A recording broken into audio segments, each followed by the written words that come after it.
भगवान ईश्वर हमारे हृदय में रहता है, हमारे मन में रहता है।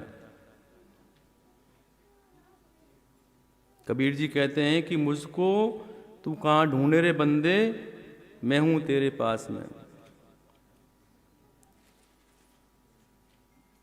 और प्रहलाद जी ने भी यही कहा, हरि व्यापक सर्वत्र समाना, प्रेम से प्रकट होए में जाना। प्रभु सर्वत्र रूप से व्यापक है, विराजमान है। यहां तक कि हिरण्याकश्यप ने चैलेंज किया प्रहलाद जी को कि तेरा भगवान कहाँ है? मेरे घर में है, राक्षस के घर में तेरा भगवान है? प्रहलाद ने कहा है। हिरण्याकश्यप बोले इस खंभे में भी है कि बोला हाँ है। हिरण्याकश्यप ने जोर से गदा खंभे में मारा और भगवान प्रकट हो गए कि देख मैं सर्वत्र हूं। प्रहलाद जी कहते हैं कि जो भगवान मंदिर में है वो आपके हृदय में भी हैं, सदा सर्वत्र हैं। अगर आप गधे बने, कुत्ते बने, बिल्ली बने, चूहे बने मरने के बाद, तो भगवान वहाँ भी आपके साथ सदा रहेंगे। जिस योनि में जाएंगे वहाँ भगवान आपके साथ रहेंगे। एक सेकंड को भी भगवान आपसे अलग नहीं होते। इतने दयालु हैं हमारे भगवान। कोई पगुला कहे कि जी हमारे पैर नहीं हैं, मंदिर बगल में है, मंदिर कैसे जाऊं? मुझे फ्री में भगवान की प्राप्ति कराई जाए। भगवान कहता है कि मूर्ख, मैं तो तेरे हृदय में हूं। आप सब सुनते हैं, कहते हैं कि भगवान घट घट में व्यापक है। राम सबके हृदय में है, पर मेरे प्रेमियों मानते नहीं। जितनी 420 मक्कारी, अत्याचार, अन्याय, पापाचार हम लोग करते हैं, क्यों करते हैं? ये भूल जाते हैं कि हमारे अंदर भगवान बैठा है, वो नोट कर रहा है। मनुष्य डरकर हम पाप कम करते हैं कि वो देख लेगा, वो पकड़ लेगा, केस कर देगा। तो हम मनुष्य से डरते हैं और जो हमारे हृदय में बैठा है उससे नहीं डरते। पुलिस में रिपोर्ट करा देगा, सजा हो जाएगी, और हम कहते हैं कि अरे भगवान थोड़ी देख रहा है, गलत काम करते हैं। तो तुम तो कह रहे थे कि हमारे अंदर भगवान है, घट घट में व्यापक है, पर मेरे प्रेमियों महसूस नहीं करते। अगर कोई रियलाइज कर ले कि वो अंदर बैठा है हर समय, तो आपको भगवत की प्राप्ति हो जाएगी। आपको कुछ नहीं करना। वेद कहता है तुम केवल मान लो मैं तुम्हारे हृदय में रहता हूं।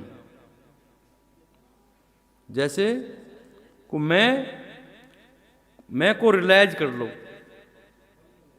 कि हम रियलाइज करते हैं कि जो मैं कल था मैं वो आज हूं, जो मैं रात को सोया था वो मैं सुबह हूं, कल मैं दिल्ली गया था मैं आज वो हूं। ऐसे ही जहां मैं हूं वहीं मेरा बाप भी है, भगवान भी है। ये बालक और इसका पालक दोनों एक जगह हैं। जहां बालक है वहीं उसका पालक है। तो भगवान का रूप ध्यान यही उपासना करके इसके साथ कीर्तन करो, भजन करो, पूजन करो, पाठ करो, सब ठीक है, पर रूप ध्यान करना जरूरी है। यह प्राण है मेरे प्रेमियों, रूप ध्यान। अगर प्राण निकल जाए तो फिजिकल जीरो, डेड। यशोदा मैया ने कभी भगवान का नाम लिया, हरे राम हरे कृष्ण किया? मेरे ख्याल में तो नहीं किया। वो तो भगवान को बोलती थी कि ये कनुआ इधर आ, ये कलुआ इधर आ। बताओ, भगवान के नाम है कनुआ कलुआ, पर यशोदा बोलती थी। पर मन में भगवान से प्यार था। और असली चीज क्या है? प्यार। जब तक प्यार नहीं है तो सारे रिश्ते बेकार हैं। राम ही केवल प्रेम प्यारा, जान लेऊं सो जानन हारा। केवल प्रेम, मिलहिन रघुपति बिन अनुरागा, किए जोग तप ज्ञान विरागा। वो भगवान प्रेम से मिलते हैं, योग जप तप आदि से नहीं। रोकर पुकारना होगा मेरे प्रेमियों आपको, रूप ध्यान करके आपको मानना पड़ेगा। अब मान लें, कल मान लें, 84 लाख योनि भुगतने के बाद मान लें, पर आपको मानना पड़ेगा, रोकर पुकारना होगा भगवान को भोले बालक की तरह। कैसे? भोले बालक की तरह। वेद कहता है कि रोकर पुकारो, वो अंदर से बाहर आ जाएगा। भगवान ने तो खंबे से प्रकट हो गए थे, तुम्हारे अंदर से क्यों प्रकट नहीं होंगे? पर हम पुकारे तो सही उनको, बनावटीपन से नहीं। क्योंकि भगवान कहते हैं, भगवान अपने श्री मुख से खुद भगवान ने कहा कि मोह कपट छल छिद्र न भावा। क्या भाता है उनको? निर्मल मन जन सो मोई पावा। तो भगवान को निर्मल मन चाहिए, नहाकर धोकर नहीं, निर्मल। जैसे हम माँ से प्यार करते हैं, बाप से करते हैं, बीबी से करते हैं, बेटा बेटी से करते हो, तो क्या आप नहाकर प्यार करते हो? तो प्यार है उनसे, नहाओगे तो भी, नहीं नहाओगे तो भी। तो भगवान कहते हैं कि तुम हमारा रूप नहीं बना सकते, क्योंकि तुम्हारा मन माइक है, माया के वशीभूत है, और ये शरीर माया का बना है, और मन भी माया का बना है, तो मन का चिंतन भी माइक है। लेकिन भगवान ये भी कहते हैं कि मैं तुम्हारे मन के चिंतन को असली चिंतन मान लूंगा और असली फल दूंगा। बताओ कितने दयालु हैं हमारे भगवान। और हम अपनी इच्छा से भगवान का कोई भी रूप बना सकते हैं, वो हमारा स्वामी है। आपके पास पैसा नहीं है, कुछ नहीं है, आपके घर में मूर्ति है, तो आप ध्यान में भी उसका श्रृंगार कर सकते हैं। हीरे का हार पहनाओ, मोतियों का पहनाओ, ध्यान में पहना सकते हो, वो भी स्वीकार है भगवान को। तो भगवान कहते हैं कि रोककर पुकारो तो मैं तुम्हें सब कुछ दे दूंगा, अपने आप को दास बना दूंगा। भगवान कहते हैं कि मैं भक्त के पीछे पीछे चलता हूं और उनकी चरण धूलि पड़े तो मैं पवित्र हो जाता हूं।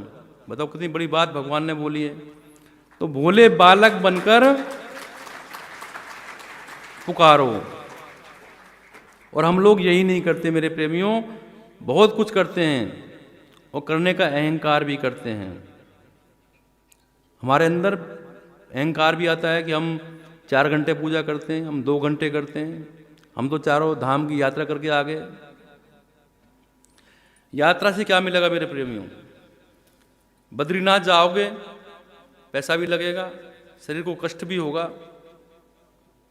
और वहाँ पहुँचे तो क्या क्या किया आपने कि जय हो बद्री नारायण की, जय बोली भगवान की। और फिर जैसे ही आप आंख बंद करोगे मंदिर में भगवान के, तो आपके दिमाग में आएगा कि अरे भाई वो 4 दिन से मेरा बच्चा बीमार है, पता नहीं कैसा होगा। यात्रा करने गए हो बद्रीनाथ की, भगवान के सामने खड़े हो और क्या विचार कर रहे हो कि 4 दिन हो गए मेरा बेटा बुखार था, पता नहीं क्या हालत होगी। इनकम टैक्स का नोटिस आ गया, उसका क्या होगा, मेरे धंधे का क्या होगा। देखो मंदिर में बैठकर हम संसार का चिंतन करते हैं, तो तीर्थ करने के बाद तो मन शुद्ध होना चाहिए। यहाँ तो उल्टा हो गया, हम तीर्थ की यात्रा करके आते हैं। मैंने तो अक्सर ऐसा देखा है कि जो यात्राएं करके आते हैं, बुरा नहीं मानना चाहिए, पर जो अच्छाई है वही बुराई में बदल जाती हैं और अवगुण आ जाते हैं। जबकि उल्टा होना चाहिए, यात्रा करने के बाद तो मन पवित्र होना चाहिए, विचार अच्छे होने चाहिए, पर यात्रा का फल नहीं मिलता। क्यों? कि हमारे मन में भगवान नहीं, हमारे मन में संसार है। भगवान कुछ कहते हैं और हम कुछ करते हैं, तो हम भगवान को मन नहीं देना चाहते, और सब कुछ ले लो पर मन नहीं देंगे। और भगवान कहते हैं कि मुझे कुछ चाहिए नहीं, कुछ मुझे खाली मन चाहिए। इसलिए रूप ध्यान सबसे पहले आप लोगों को करना चाहिए, फिर कीर्तन करें, कुछ भी करो। और भगवान तो मेरे प्रेमियों भाव के भूखे हैं। तुम जिस भाव से भगवान को भजोगे, मन को लगाओगे, वैसे तुम्हें प्राप्ति होगी। कंस ने भय से भगवान को पुकारा। उनको खाने में भी भगवान कृष्ण दिखते थे, जहाँ देखो वह 24 घंटे वो कृष्ण कृष्ण की मुझे मारेगा। तो कंस की मुक्ति हो गई, क्योंकि उसके मन में चाहे भय से हो, पर वो 24 घंटे भगवान कृष्ण का सिमरन रहता था जो। और वो गोलोक को गया। अगर कोई जानवर अमृत पिए अनजाने में, तो क्या होगा? वो अमृत तो होगा ही, चाहे वो जाने में पिए अनजाने में पिए। और आप जहर जाने में लो या अनजाने में, उसका असर तो होगा ही होगा। तो मेरे प्रेमियों, मन का लगाव भगवान में होना चाहिए।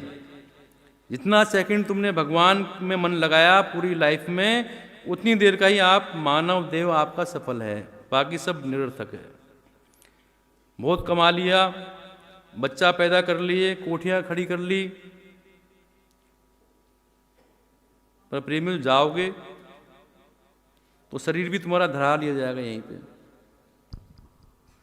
शरीर नहीं जाएगा जो है, शरीर यहीं रख लिया जाएगा। अब सोचने की बात यह है मेरे प्रेमियों, हमने कितना समय भगवान में लगाया और कितना समय निरर्थक गंवाया, ये सोचना चाहिए। तब हमारे अंदर फीलिंग आएगी कि कमाना चाहिए, भगवान का चिंतन करना चाहिए, पता नहीं शरीर कब छिन जाए। और मेरे प्रेमियों, इस शरीर का कोई भरोसा नहीं, आप और हम सब जानते हैं। आदि गुरु शंकराचार्य जी 32 वर्ष की आयु में संसार से विदा हो गए। वो तो महान पुरुष थे। रामकृष्ण परमहंस जी, वो भी मेरे ख्याल में 48-50 साल की आयु में विदा हो गए। तो सबको जाना पड़ता है, चाहे ज्ञानी हो या अज्ञानी हो, संसारिक हो, सबको जाना पड़ता है। पैदा होते ही लोग चले जाते हैं, बच्चा हुआ 2 घंटे में खत्म। आप रोज देखते हैं ये घटनाएं जो है, फिर भी अपने लिए नहीं सोचते। हमें मेरे प्रेमियों समय का उपयोग करना चाहिए। जो शरीर के लिए आवश्यक टाइम है वो हम शरीर के लिए दें, लेकिन उस समय भी ध्यान रखो कि वो हमारे हृदय में बैठा है। तुम संसार का काम करो, कौन रोक रहा है, पर ये विचार करो कि वो हमारे हृदय में बैठा है। पर हम क्या करते हैं, बैठ गए घर में, बीवी से गप्पे हो रही हैं, बच्चों से गप्पे हो रही हैं, पड़ोसी के यहाँ जाकर गप्पे मार रहे हैं, एक दूसरे की चुगली कर रहे हैं। ये क्या है मेरे प्रेमियों? ऐसे काम नहीं चलेगा। जितने भी शास्त्र वेद का ज्ञान है वो यहीं आकर समाप्त हो जाते हैं कि भगवान का रूप ध्यान करते हुए उनके दर्शन की परम व्याकुलता पैदा करें, रोकर पुकारें, संसार से नहीं मांगें। भगवान से संसार भी नहीं मांगो, मोक्ष भी नहीं मांगो, उनका दर्शन मांगो, उनका प्रेम मांगो। भगवान मेरे प्रेमियों मन को नोट करते हैं, कर्म को नहीं। ये विशेष बात है। तो इसका अभ्यास हमें हमेशा करते रहना चाहिए। और जब अभ्यास करेंगे कि ये सोच लेंगे कि भगवान हमारे अंदर हैं, तो हमारी प्राइवेसी भी खत्म हो जाएगी।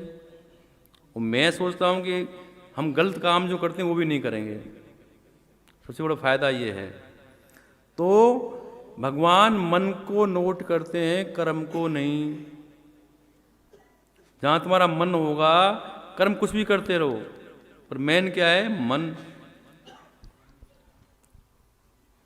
एक मंदिर में पुजारी जी थे, भगवान की सेवा पूजा करते थे, और मंदिर के सामने एक वैश्या का कोठा था, वो नृत्य करती थी।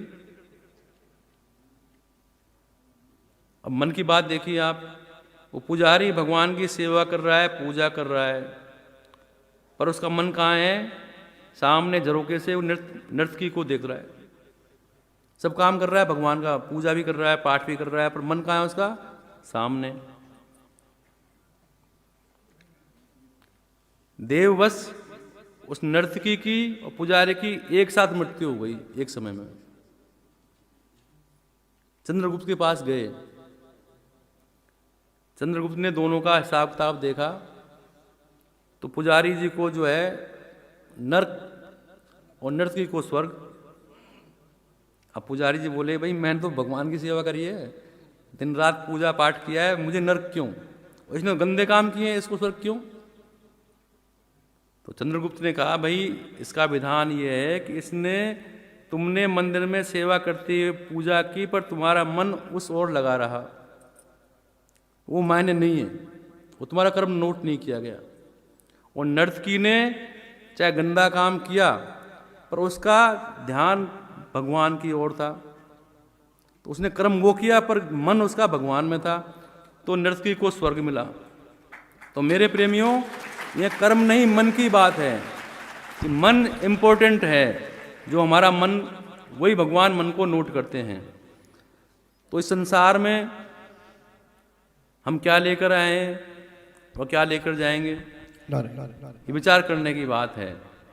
और जिंदगी कितनी हमारी है कोई पता नहीं। तो भजन के माध्यम से संत लोग समझाते हैं,